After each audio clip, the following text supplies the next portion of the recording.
pesar de la lluvia, somos muchos. No sé si llovió todavía, pero llovería. Todavía no. Pero estaba ahí esperando.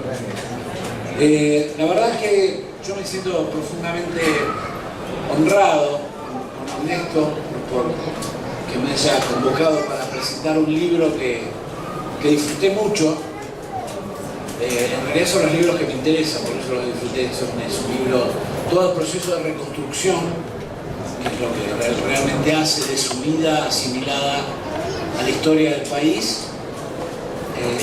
Es un alimento para nosotros, los que trabajamos en la historia, o con historia. Y en primer lugar, fíjense lo que pone Ernesto, ¿no?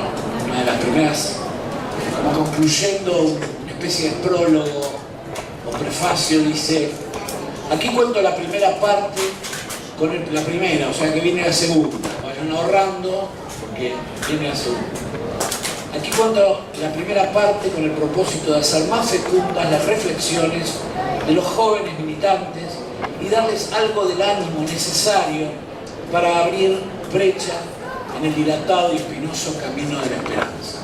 Eso me pareció una joya, porque no solamente el libro, que empieza con un muy jovencito Jauretche incorporándose a un movimiento tan particular y tan especial, lleno de cosas importantes. Ese primer peronismo es un movimiento único, es un novum histórico, como decía nuestro amigo Armando Moratti.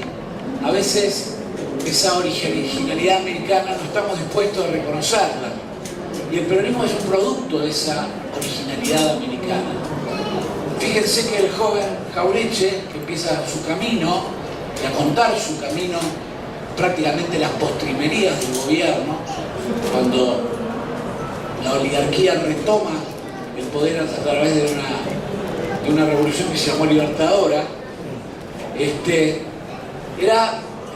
proviene, digamos, sus vivencias anteriores estaban muy vinculadas a un peronismo que sigue siendo una gran incógnita dentro del mundo del pensamiento de los intelectuales, justamente por su originalidad.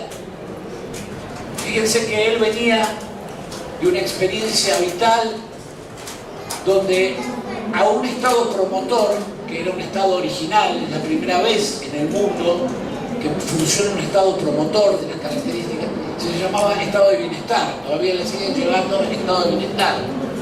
Que el estado de bienestar, como ustedes saben, es un producto netamente burgués, es una reacción de la burguesía para tratar de impedir las luchas sociales o minimizar los efectos de las distancias en el mundo del trabajo, de la lucha entre el trabajo y el capital. Venía de una etapa histórica donde ese movimiento además tenía una filosofía. Es decir, que fíjense, muy poco se sabe, que la comunidad organizada no nace en 1949 como texto. Se concibe en el primer año del Consejo Nacional de Posguerra. Ahí Perón llama a ese periodo como la etapa de formación, que es la etapa de discusión. Se discute el modelo de país, pero se discute desde la filosofía. O sea, él de niño vive o vivencia un movimiento político que tiene una filosofía de carácter universal, además, ¿no? Generalmente eso se lo minimiza, se lo deja de lado, y esa filosofía que se imprime antes que asumiera el primer peronismo del gobierno, marca las huellas y las generaciones de los jovencitos que miraban ese proceso desde... Viene el joven Jauretche que empieza su camino. Viene también de un país regido por una constitución única en la historia de la humanidad. No es una constitución de carácter social, es el constitucionalismo de la realidad justa. Es una constitución que se basa en las verdaderas relaciones de fuerza que se dan en ese momento. Por eso generalmente se dice que es el producto del constitucionalismo social, y en realidad es un absurdo, porque el constitucionalismo social es netamente burgués. Es una respuesta jurídica de la burguesía al conflicto social. Y es un joven Jauretche que además, influenciado claramente y muy afectivamente influenciado por su familia, y también tiene un tío que da para qué hablar, ¿no? Que es uno de los grandes, digamos, hombres que comprendió la Argentina en ese momento, pero que además fue una especie de co-creador del peronismo, porque Perón no inventó el peronismo inventó Perón. Hay un proceso anterior, donde Jauretche es una de las figuras claves, que se llama paleoperonismo, decía Fermín Chávez, protoperonismo, donde esa amalgama de nuevas cosas, de las cosas nuevas, parafraseando a una encíclica renovada, aparecían en la vida comunitaria como normales y en realidad eran originales. Por eso, estos libros, a mí en primer lugar me apasionan, les aseguro que la van a pasar muy bien. Yo le conté a él, porque si me hubiera dicho, bueno, séme sincero, y no me hubiera gustado el libro, le digo, mira, la verdad no me gusta para nada. Y estuve 2 días, él lo sabe, lo leí 2 veces. Y me dice, pero sos un loco.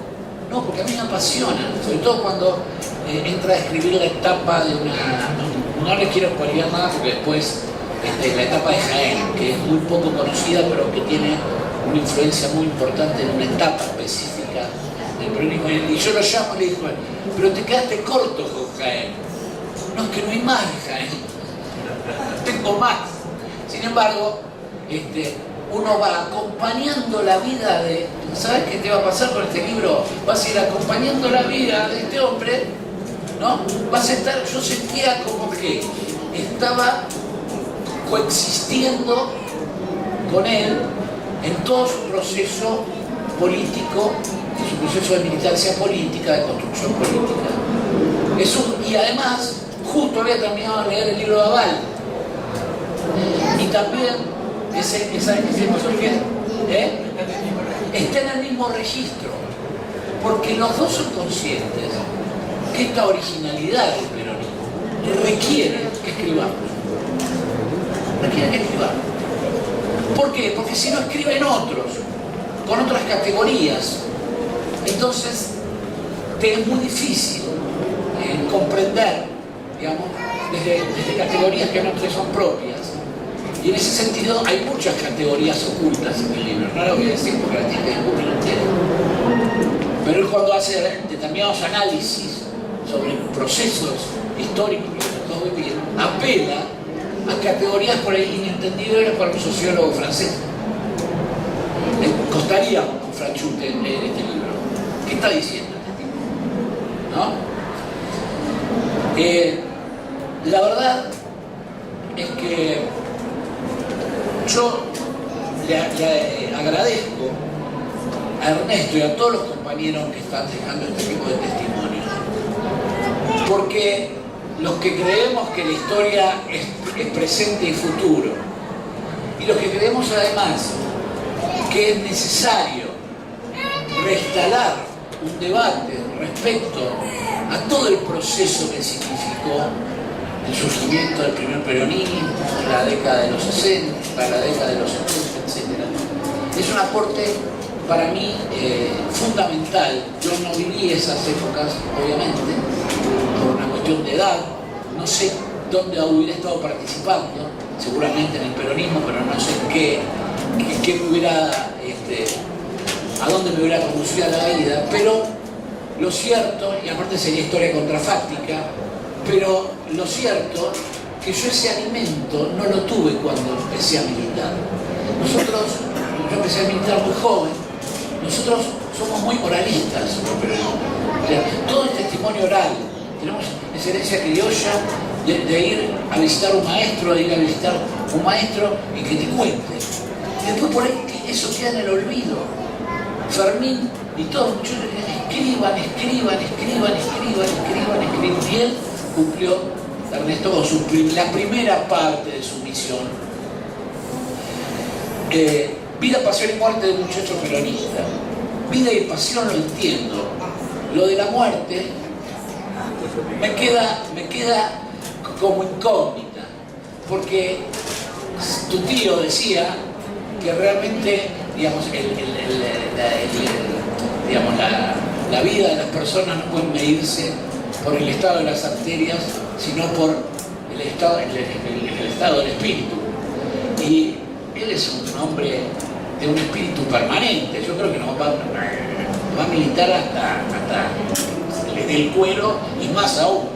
Entonces me quedó la incógnita de por qué le puso la muerte, por qué aparece la muerte ahí en un tipo como el que es tan antitanático, es decir, es un tipo que va y milita y te llama, che, Ventana, hay que hacer esto, che, vamos a hacer esto, che, vamos a hacer el año homenaje. Eso al contrario, más que tanático, es alguien que te está proponiendo continuidades. Y entonces, eso es un incógnito. No me pregunté cuando hablamos, después por ahí está bueno que hables de eso, porque los títulos o los subtítulos, mejor dicho, muchas veces denotan cuestiones que a uno les cuesta descifrar, pero esto es una historia de vida, de pasión, de energía, de compromiso, de esperanza, de alguna desesperanza, de muchos éxitos, de algunos fracasos, lógicamente, pero es una historia apasionante. Yo les aseguro que la pasé muy bien. Yo le agradecí personalmente que me diera la oportunidad de leer un libro antes que entrara en este proceso de edición. Y le dije, está para salir, y le va a ir muy bien, y le va a venir muy bien a las nuevas generaciones que necesitan lo que venimos ya por unos años, les transmitamos nuestras experiencias. El peronismo tiene esa deuda. Yo sé que el peronismo también es bastante cruel con los intelectuales, sobre todo el peronismo. Hay una especie de crueldad que sufrieron mucho. Yo me acuerdo, esto lo he hablado con Fermín Chávez y con otras compañías, con Maduro, con otros compañeros y compañeras. Y sin embargo, seguimos siéndolo y seguimos tratando de hacer las cosas que tenemos que hacer y que nuestros maestros nos encomendaron. Así que yo te agradezco muchísimo, Ernesto. La verdad que, bueno, aprendí mucho, aprendés, porque eso también tiene que ver, siempre es tiempo de aprender. No solamente puse lo de Jaén porque es lo que me va a llamar mucho la atención, pero hay muchos datos muy interesantes respecto a cuestiones que quedan ahí, quedaron olvidadas en el vértigo de las batallas, ¿no? De las luchas terrenales y celestiales, como hablaba Marichal. Uno con estos libros y con este tipo de libros y con el Laval también encuentra la influencia marichaliana. Es impresionante. O sea, el poeta depuesto fue depuesto, pero fue repuesto por toda una generación que asume, digamos, que la lucha por la patria justa, libre y soberana era una lucha terrenal, pero también había una lucha espiritual que a veces se representa en batallas culturales, que se representan en otros aspectos, no de la vida física o no fáctica, sino un poco más elevada. Así que está buenísimo el libro, la verdad. No puedes parar de leerlo, te pasa que te enganchás y no querés terminar. No es un libro que puedas leer en capítulos y tratar mañana de retomarlo. Tenés que tomarte el tiempo para agarrar un día entero o 2 días enteros y llevártelo, y después obviamente hacer el proceso de la misma semiosis limitada de mantra cuando uno se apropia del libro. Este libro ya no es Cabrera. Cuando uno publica un libro ya deja de pertenecerle, empieza a pertenecer a quienes se van a apropiar, quienes van a resignificar y quienes van a construir nuevos textos con este texto, ¿no? Así que yo te agradezco mucho, maestro querido. Pido un aplauso para él.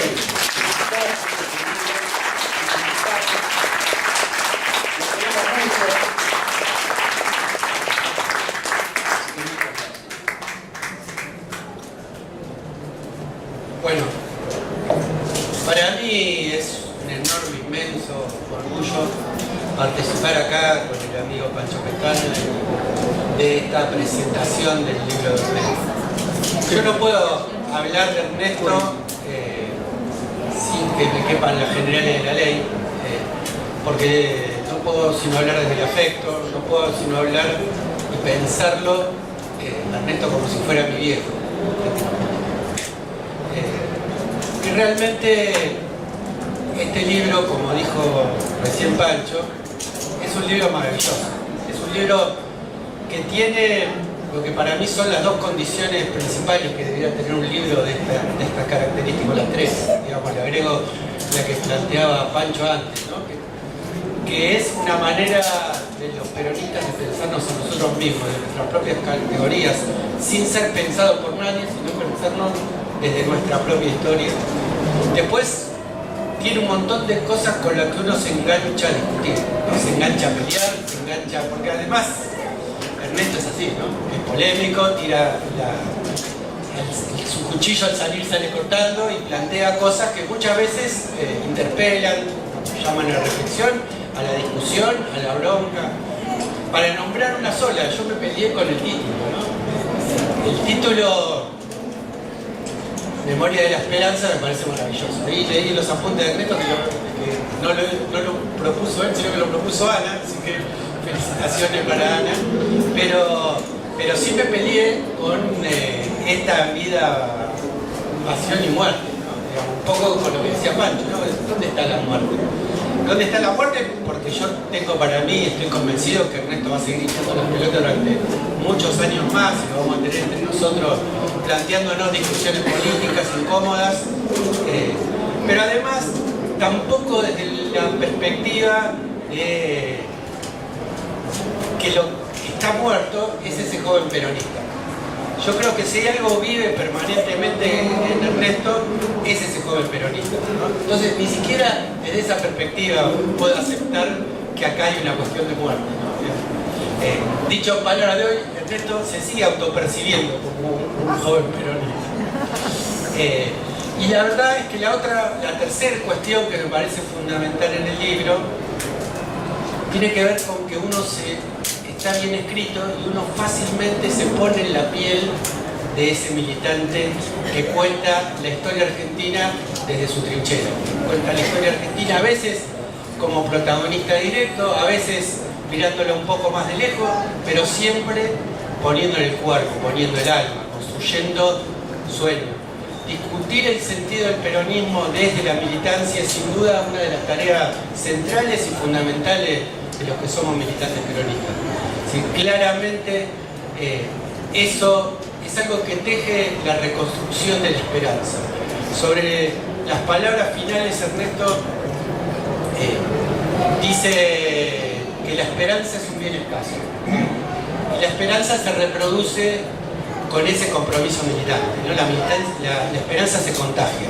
La esperanza no se le enseña racionalmente, ¿no? Todos los que somos militantes sabemos que eso es la condición indispensable.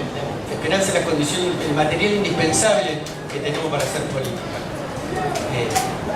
Y me parece que ahí es un aporte tremendo, ¿no? Y después hay una cosa que también me parece fundamental del libro, que yo muchísimas de estas anécdotas ya las había escuchado, ¿no? Digamos, de tanto compartir mates y compartir caminos de militancia con Ernesto, escucharlo, y realmente me pasó que estuvieran ordenadas, que estuvieran concatenadas, que estuvieran, le daba como otro sentido, y que aportaba un poco a eso que decía Pancho, ¿no? Digamos, de hacer una reconstrucción histórica y en muchos casos no solamente desde una perspectiva peronista, sino además que ahondaba en algunas cuestiones que muchas veces no fueron planteadas como discusión, o por lo menos no por escrito, porque es cierto que oralmente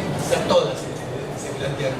Como vos decías, Pancho, lo de Jaén, como el tema de la contraofensiva y las distintas posturas de Montonero, es decir, tuvo varias varias cuestiones ahí en las que se extiende y me parece que son también un hallazgo en ese sentido, ¿no? Yo creo que este libro es un libro indispensable.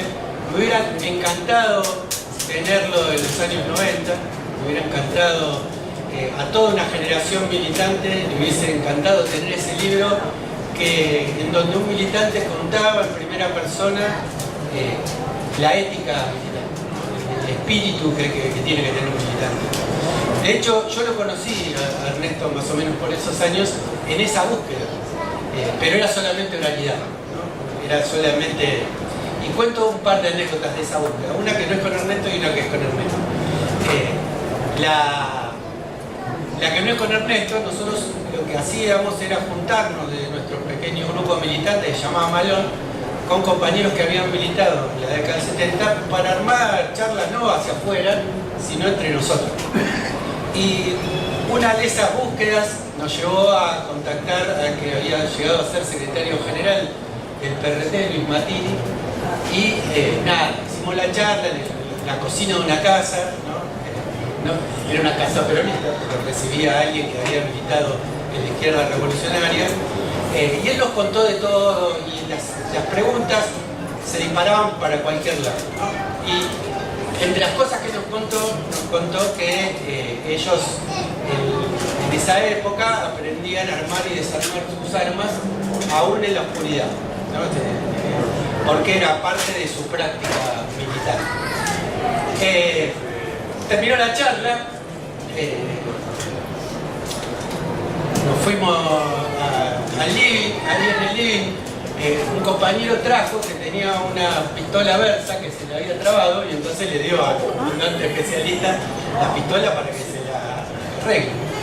Y no la podía arreglar, así, y con el desparpajo que a veces tienen los pibes, ¿no? Con la frescura de una militancia que no se parecía en las condiciones en las que había tenido que pelear esa generación del 70, le dijo: ¿querés que te apague la luz?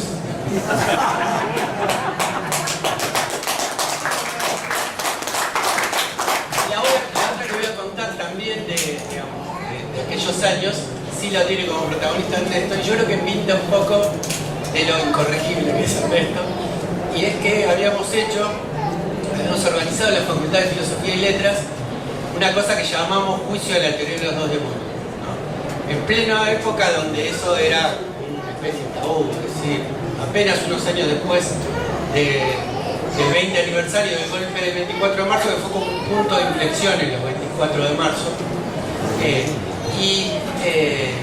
en esa charla aparecieron viejas peleas, ¿no? Y en una de esas charlas estaba Ernesto con otro compañero que no voy a mencionar, que ya no está más, y en el medio de la charla, arrancó la charla Ernesto diciendo, estaba Ernesto y otro compañero y Uriel, y decía: bueno, acá hay dos montoneros y un traidor.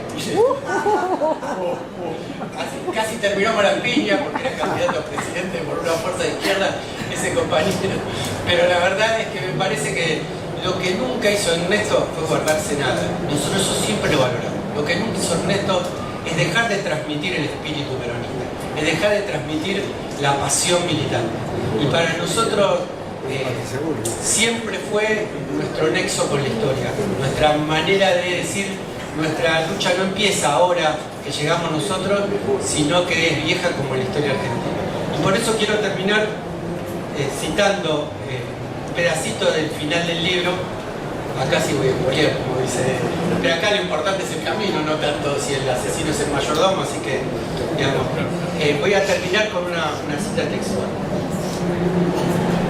Sin embargo, entre el malestar por lo perdido y la sordida de la dignidad, reverbera la voluntad de un pueblo jamás sometido, que podrá ser derrotado, nunca vencido. La partida se sigue jugando.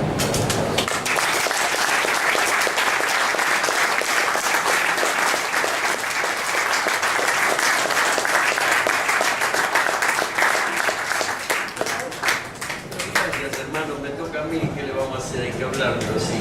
Ahora me lo trata de escribir, sino de hablar. Es más difícil. Gracias, hermanos. Gracias. Bueno, permítanme primero que nada agradecer un poco al origen de todo esto, ¿qué lo inspiró todo esto? El primero que lo inspiró con toda seguridad es la militancia. Esa militancia que yo siempre he mencionado, que siempre es plural. No hay el militante suelto, el militante independiente. El militante es militante en tanto forma parte de una milicia, es decir, de un núcleo combatiente. No existe el individuo militante, existe la militancia. La militancia es la que inspiró, de alguna manera, mi trabajo.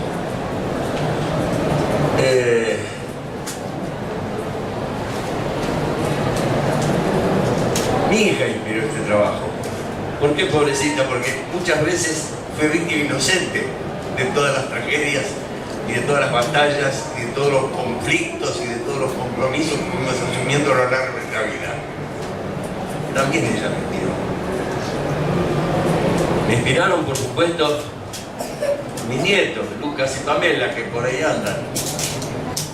Y me inspiran y me siguen inspirando mis dos bisnietos.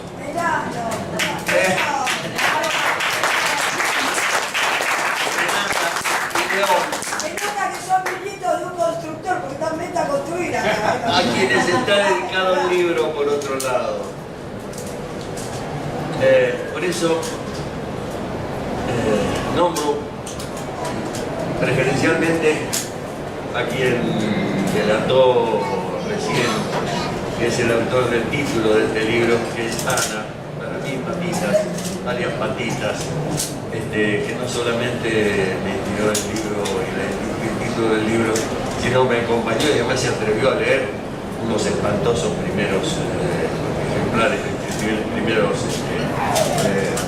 borradores del trabajo. Y otro montón de compañeros que me inspiraron y que me acompañaron en la producción de este trabajo.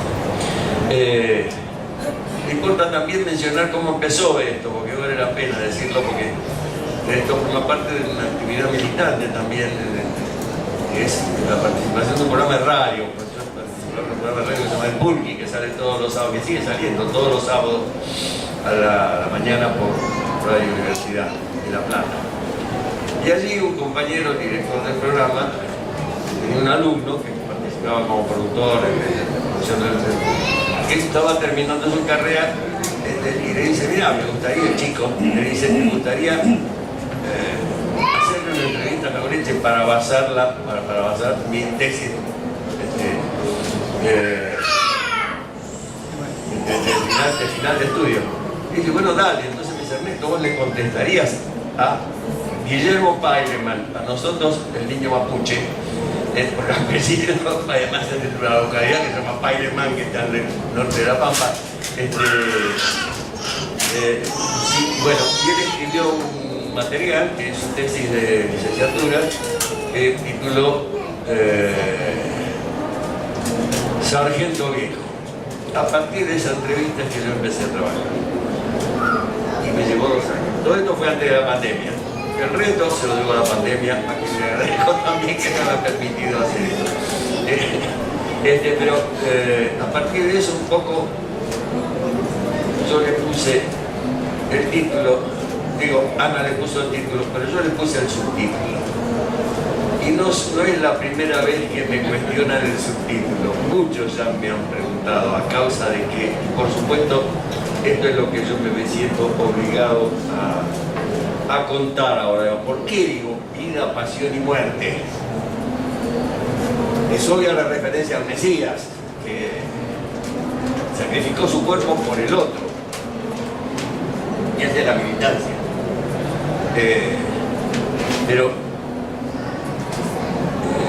el otro es la patria, ¿no? Un peronista, ¿no? Porque este muchacho que yo trato de describir acá es un muchacho peronista. Es decir, no solo un muchacho, sino además un muchacho peronista. Pero hoy no quedan ni muchacho, que tengo 64 años, ni peronismo. Entonces, a esto quiero referirme. No queda ninguna de las dos cosas. Por eso es la muerte del muchacho peronista. A ver si que... 64, 74, perdón. 84.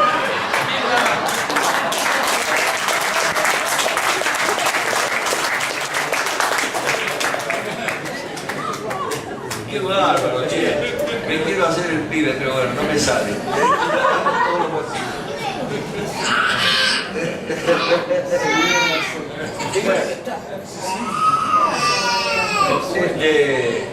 Bueno, ¿por qué el muchacho peronista no existe? Por eso, porque se murió el muchacho peronista, porque se murió el muchacho porque ya no tiene más la edad de ser un muchacho, y porque además el peronismo tampoco lo sostiene a ese que es hoy.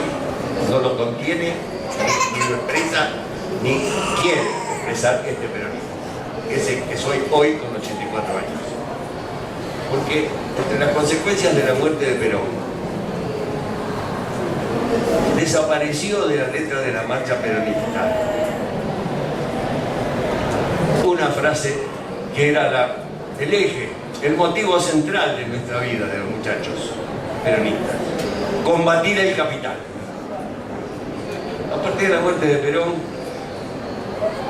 desapareció de la letra combatiendo al capital, desapareció del peronismo, y el peronismo abandonó fundamentalmente, a partir de ese momento, su vocación redentora, y volvemos a entroncar con Jesucristo. Ya ese muchacho peronista, ese militante, no se parece más. Vida, pasión y muerte, vida, pasión. La vida y la pasión ya no expresan la necesidad de redimir a un pueblo oprimido. El peronismo se puso a partir de ahí al servicio de todos los proyectos de conciliación con el capital.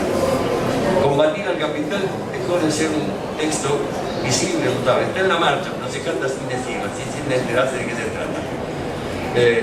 Hasta hoy, hasta que como consecuencia de eso, de haber olvidado el eje central de la existencia del peronismo en toda su historia desde 1945,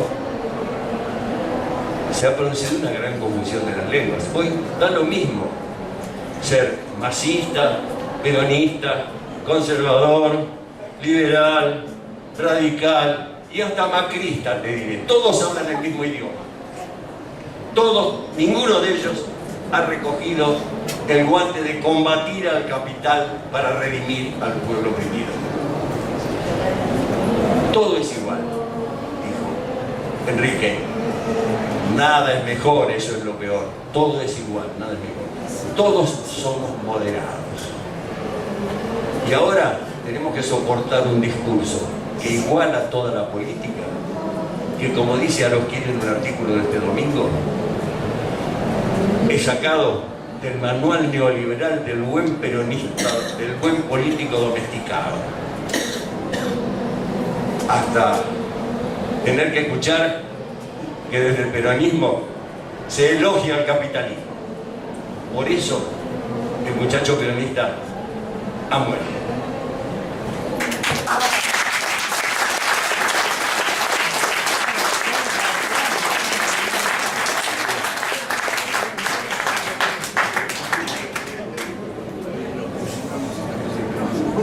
Viene la música ahora. Dale, Juan. Le quisimos poner música a esto. Esto tiene que ser una diversión, si no es una tragedia, sobre todo con estas palabras mías. Y además, no cualquier música, sino un tango, que es la música que nos identifica a nosotros. Muy bien. Y que, como decía Alfredo Carlino, el tango está prohibido, querida. Muy bien, acá las palabras de la dama. Buenas tardes a todos.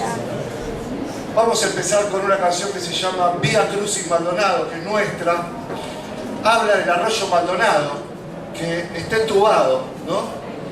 Es un arroyo, es la naturaleza, es la vida.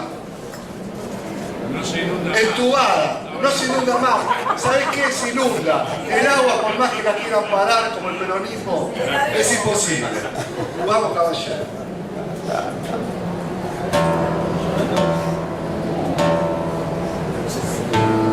Así se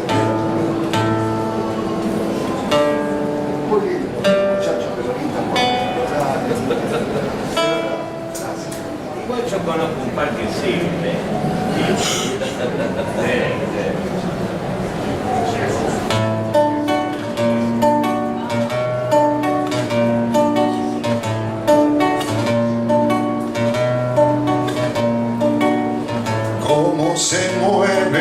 ciudad y mi cabeza cuando no estás, mientras que pienso cómo seguir. Dos putas en bragas girando por Páez se ríen de mí, y este Vía Crucis Maldonado de cama marinera lo hago para verte al fin, y un espejo que está en el costado ahora nos mira y muestra pecados que ocurren aquí.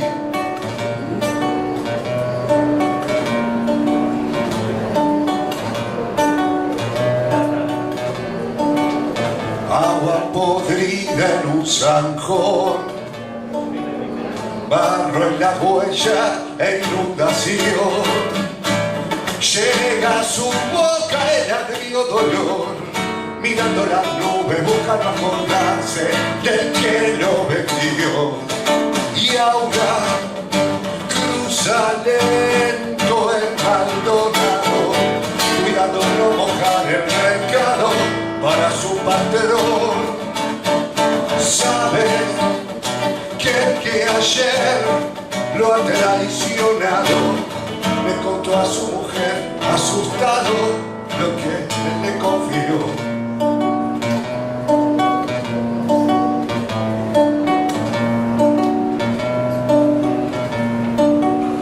Viajan obreros en un camión, van a la plaza a ver a Perón. Desde el oeste con frenesí, las nubes son lluvias y todo se inunda. Paramos aquí, mientras que desborda el Maldonado, se tanca el nuevo proletariado que va a la ciudad. Y una tribu de desangelados bailando bajo el agua, mojados de tanto esperar.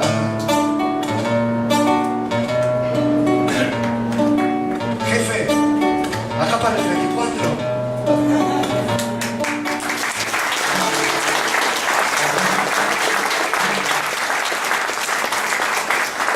Muchas gracias. Ahora vamos a cantar un tango clásico. Quiero presentar a mi compañero Juan Otero, que está en la guitarra.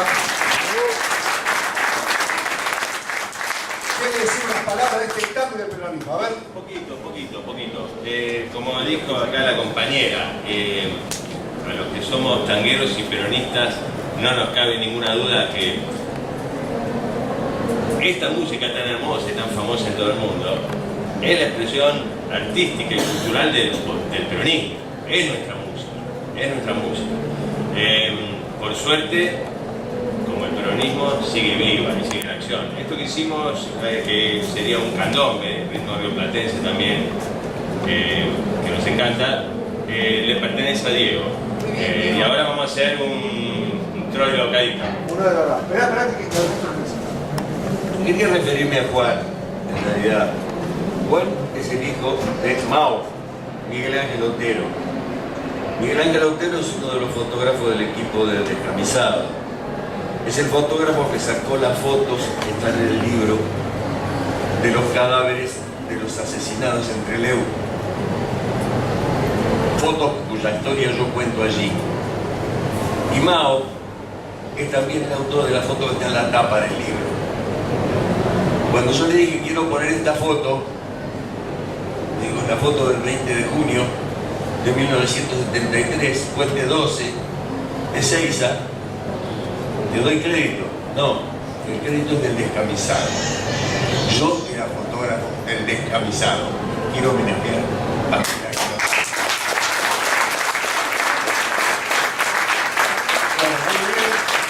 Y lo vamos a homenajear con este tango maravilloso de Troilo y Cádiz.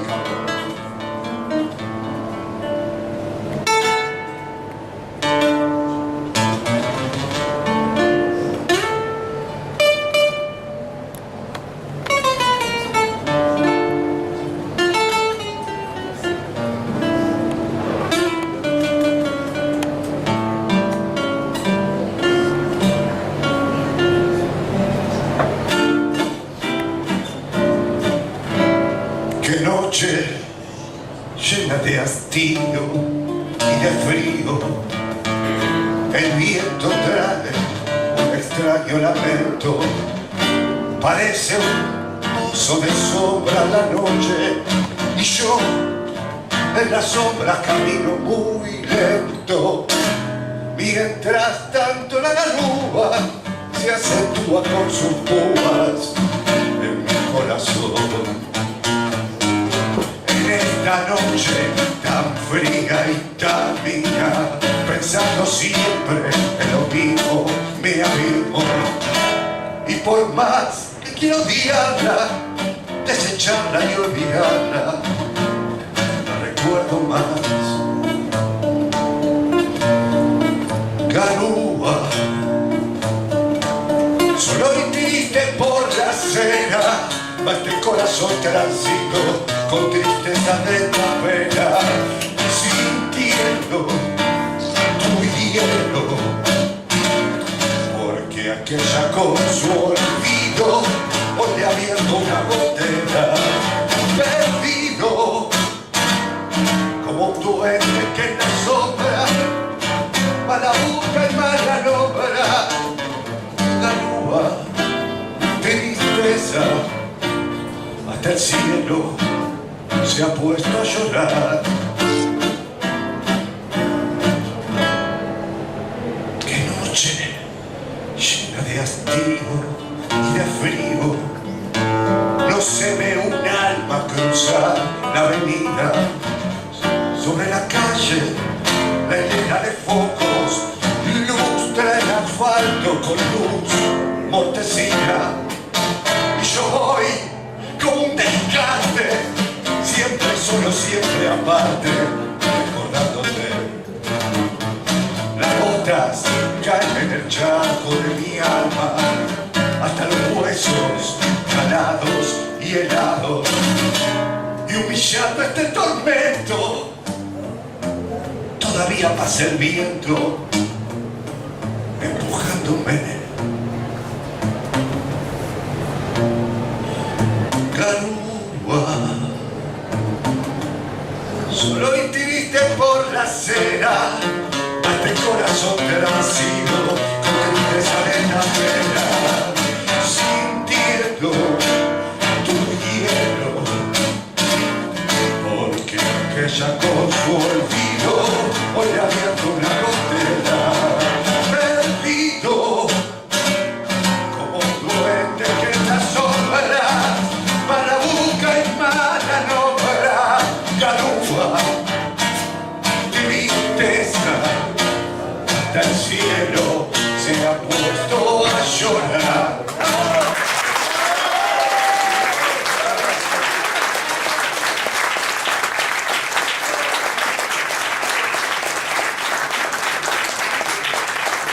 Muchas gracias y queremos despedirnos con esta canción. Ustedes estuvieron más que hablando de muerte, de pasión, yo creo que están hablando de amor. De amor, esto es amor. Y parece que el peronismo es amor. acá, dice el caballero, afirma, el peronismo es amor. Hablemos de amor entonces.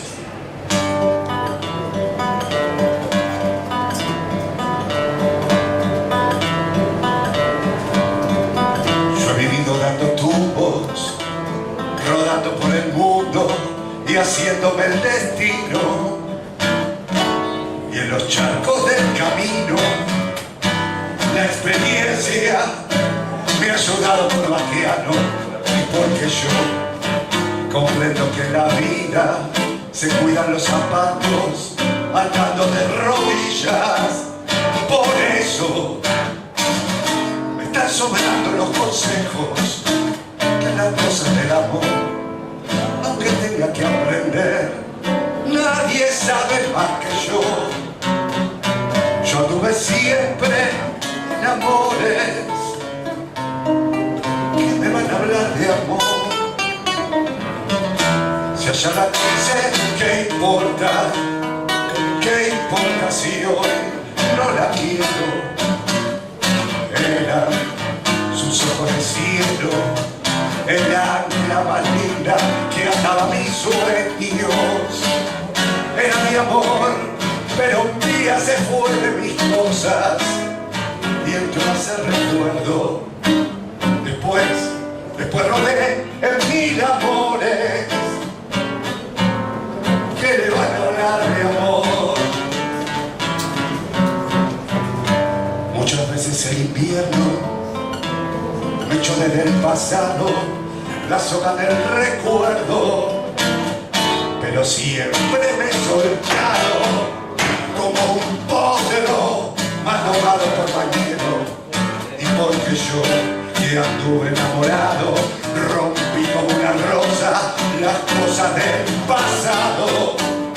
Y ahora, sí, ahora que estoy viviendo en otra aurora, no le expliques el amor, que aunque tengas que aprender, nadie sabe más que vos.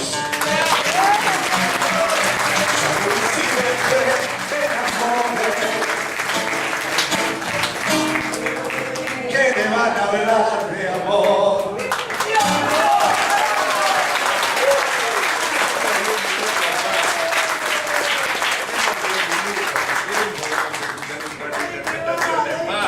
Eso deciden ustedes. ¿Tienen ganas de irse o de escucharlos tal vez? Otra. Que nos echen. Que nos echen, bueno. Vamos a cantar un... Mira, hay una canción que es un tango maravilloso, que para mí es un tango que habla de política, parece que habla de suerte. Se llama Suerte Loca. Ah, tan lindo.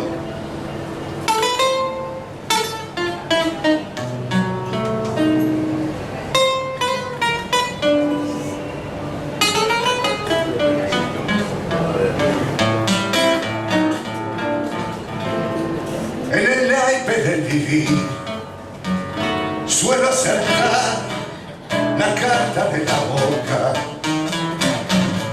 y a mi lado oigo decir es porque estoy con una suerte loca.